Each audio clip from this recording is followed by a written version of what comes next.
Hey guys, I'm Ishan. I'm Kyle, and this is Spice. Kyle, I could not be more excited. I'm here to talk to you about one of your favorite topics, pipeline coverage. I thought you'd never ask, Ishan. Let's make it happen. So, first question for you is just help us set a baseline. How would you define pipeline coverage? Yeah, so pipeline coverage is the amount of pipeline, the sum of all your opportunities that you have in order to hit your revenue target.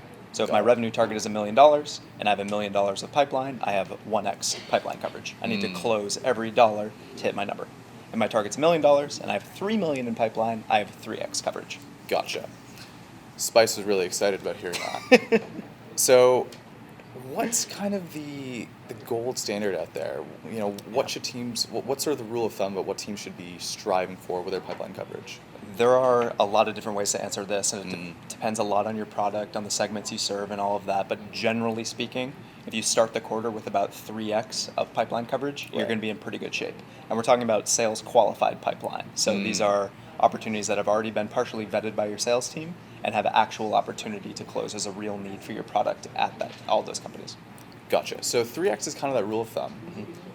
From what we've seen, does that actually bear out in practice? Does that hold up? Yes and no. So with anything, there's wiggle room on every side, and a lot of it has to do with deal execution. Okay. So the more efficient and the better of a sales process that your sales team has, the less pipeline coverage you need. If your Gotcha. sales team is really humming and they're closing again every dollar that they qualify, then they don't need 3x coverage. They could get away with 1.5 or 2x coverage. On the other side of that coin, if your sales team is operating inefficiently, is closing suboptimally, then we've seen companies that need 4 or even sometimes 5x coverage. Wow. Okay. A bit more precisely, I think the number that we've seen is about 3.2x coverage at the start of the quarter is kind of the gold standard for what most companies need to hit their targets. Got it. That makes sense. So, what should a sales team take away from that? Yep. Oh, bye, Spice. She has had enough. Oops. The takeaway for sales teams is that it really is about efficiency and process and execution. That's what it all comes down to.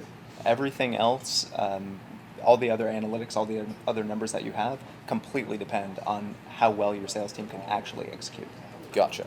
So, what I've heard from the last couple minutes is generally teams should be looking towards the 3.2 coverage as a good standard, but a lot depends on your team's efficiency and your ability to execute, and you need to have the right processes and tools in place to be able to measure that not only for this quarter, but in previous quarters. That's exactly right. Awesome.